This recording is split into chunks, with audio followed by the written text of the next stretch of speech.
Parents warned me not to look out the window at night. I just discovered the horrifying reason why. Ever since I was a baby, my parents always told me, don't look out the window at night. I always asked them why, but they would just shrug it off with a creepy smile. As I grew older, I stopped questioning it, but I just never could have guessed the horrifying secrets my parents were hiding. Everyone in my town also followed this weird tradition, so I thought it was normal. That was until I went to college and noticed that none of the other kids were like this. So during Christmas, when I went to my parents' house, I remember them telling me not to look out the window. I gave them a smile and a small chuckle before telling them I wouldn't. However, curiosity struck me the moment they left the room. As I lay in the dark, I came to a decision. I was going to look out of the window. Just as my hand came to the sheer white curtain of the guest room, I paused. My mind flashed to that one time when I was 12. My parents were talking in the kitchen. I was home with the flu and was about to make my way to the sink for some water,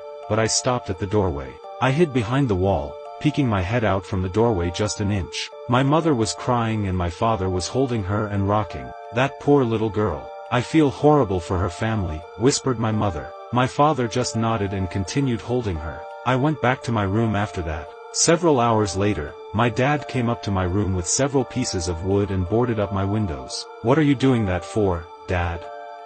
I asked him. Oh, it's nothing, just safety reasons, he replied. I learned at school the next day that a little girl was found dead the previous morning, the window broken and curtains torn. I snapped back to the present. My hand drew back from the curtain. What was the worst that could happen? It was just a window. It couldn't hurt me, right? Follow for part 2.